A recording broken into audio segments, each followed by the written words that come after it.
आज college practical exam थी। इस कारण कॉलेज से लौटते वक्त मुकुंद को बहुत देर हो गई थी। जल्दी जल्दी कदम बढ़ाते हुए वो बस स्टॉप की तरफ बढ़ने लगा, मगर शहर से गांव की ओर जाने वाली बस जा चुकी थी।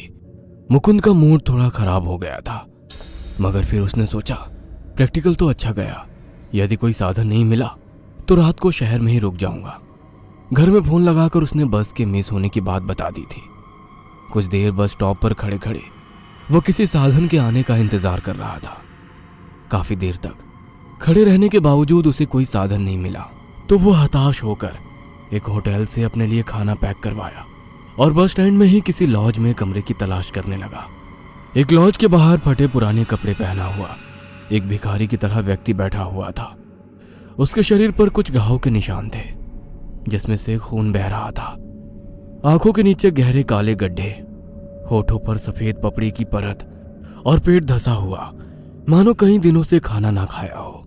मुकुंद ने हिरासत की नजर से उसकी ओर देखा, मगर वो उसे देखकर मुस्कुराने लगा और अपने हाथों के इशारों से उसे अपने करीब बुलाया। मुकुंद ने एक बार तो उसे नजरअंदाज कर दिया। उसे लगा उसके हाथ में जो खाना है वो लेने के लिए वो उसे बुला रहा है, मगर उसने दोबारा मुकुंद को उसके नाम से बुलाया।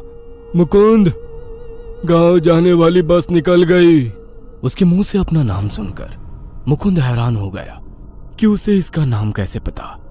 मुकुंद की शक्ल देखकर भिखारी जोर से हंसने लगा। मुकुंद, मुझे खाना नहीं चाहिए। अब मुकुंद हैरान था कि उसने उसके मन की बात कैसे जान ली। रोजाना तुम्हें यहाँ से आते जाते देखता हूँ। इस बस स्टैंड पर ना जाने कितने ही लोग आते जाते हैं, मगर ना जाने क्यों तुमसे एक अलग लगाव सा हो गया है। मुकुंद को भी उसकी बातों में ना जाने कैसा अपनापन सा लगा कि वो उसकी तरफ खींचा चला गया। आज ही गांव जाना चाहते हो? उसकी बात सुनकर मुकुंद ने हाँ में सर हिला दिया। अभी 10 बजे हैं। 11 बजे एक बस हर रात यहाँ से निकलती है। वैसे तो उसका स्टॉप ये नहीं है, मगर मैं तुम्हारे लिए उसे रोक दूंगा। मगर मुझे तो ऐसी किसी बस के बारे में नहीं पता। बहुत कम लोगों को उस बस के बारे में पता है। ठीक 11 बजे यहाँ पर आ जाना। उसकी बात सुनकर मुकुंद ने सोचा कि 11 बजे भी यहाँ से निकलूंगा तो 1 बजे तक गांव पहुंच जाऊंगा। रात को यहाँ रुकने से कोई मतलब नहीं है। उसने हाँ में गर्दन हिलाई और यात्री प्रतीक्षालय की ओर बढ़ने लगा, जहां पर पहले से ही 3-4 लोग मौजूद थे। ठीक 11 बजे मुकुंद उस बस स्टैंड पर आकर खड़ा हो गया, मगर अभी भी उसे वो बुजुर्ग नजर नहीं आ रहे थे। कुछ देर बाद ही उसे एक बस आती हुई नजर आई, जिस पर गंतव्य स्थान पर उसके गांव हीरापुर का नाम लिखा हुआ था। बस बहुत ही पुरानी सी थी, मगर कोई और साधन ना होने के कारण मुकुंद तुरंत ही बस में चढ़ गया। बस में अजीब सी शांति थी। ऐसा लग रहा था कि बस में बैठे हुए सभी लोग सो रहे हैं। मुकुंद चुपचाप बस में चढ़ा और एक खाली सीट देखकर उस पर बैठ गया। एक धूल सा गुब्बार बस के पीछे छूट गया। शायद बस पुरानी है, इसी कारण झटके लग रहे हैं, वरना गांव की सड़क तो एकदम अच्छी है। उसके पास की सीट पर एक महिला बैठी हुई थी, जिसने गांव की महिलाओं की तरह परिधान पहने हुए थे। घाघरा, उसके ऊपर ओढ़नी, हाथों में ढेर सारी चूड़ियां और गले में चांदी के बड़े बड़े हार। वो घूंघट ओढ़े हुए थे तो मुकुंद को हंसी आ गई। आज के जमाने में इस तरह का पहनावा, शायद ऐसे ही लोगों की सोच के कारण हमारा देश तरक्की नहीं कर पा रहा है। वह खिड़की से बाहर की ओर देखने लगा। ऐसा लग रहा था मानो बस में बर्फ की सीलियां रख दी गई हो। पूरी बस का तापमान गिर चुका था। उसे लगा खिड़की से आ रही ठंडी हवा के कारण उसे ऐसा लग रहा होगा। उसने तुरंत ही खिड़की बंद कर दी और आंखें बंद कर ली। कुछ देर बाद अचानक उसे ऐसा लगा मानो बस की छत पर कोई जोर से दस्तक दे रहा हो। मुकुंद ने आंखें खोलकर जैसे ही देखा, वो घबरा गया। बस की सारी सवारी उसके आसपास खड़ी उसे घूर रही थी। उन सब की आंखें लाल थी और वे इस तरह अपने मुंह से आवाजें निकाल रहे थे।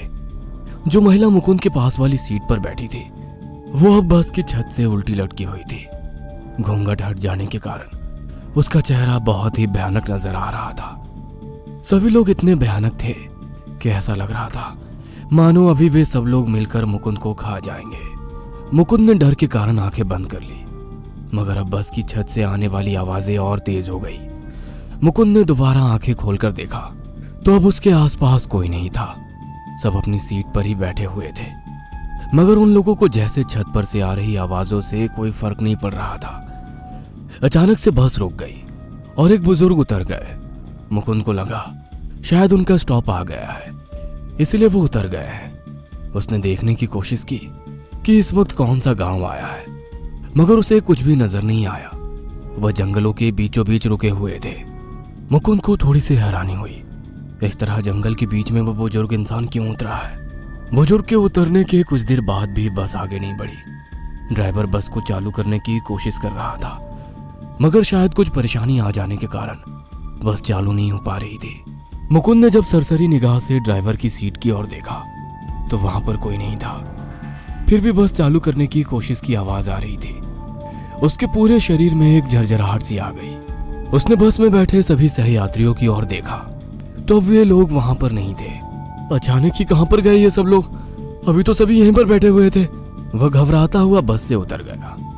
जैसे ही वो उतरा, उसे उसके सामने वही बस स्टैंड वाला भिखारी खड़ा हुआ मुस्कुरा रहा था। उसे देख उसके मुंह से चीख निकल गई। मुकुंद, तुम बस से क्यों उतरे?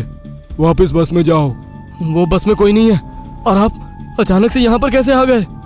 मेरी छोड़ो, तुमसे जितना कह रहा हूँ उतना करो। वापस बस में बैठ जाओ, वरना तुम हमेशा के लिए इन जंगलों में फंस के रह जाओगे। उस भिखारी के कहने पर जैसे ही मुकुंद उस बस में वापस चढ़ा, सभी लोग बस में ही बैठे हुए थे। वो डरते हुए अपनी सीट पर वापस जाकर बैठ गया और बस चालू हो गई। मुकुंद ने डरते हुए खिड़की से पीछे की ओर देखा तो वो भिखारी जोरों से चीख कर बोला, ये बस जन्म मृत्यु के चक्कर की है।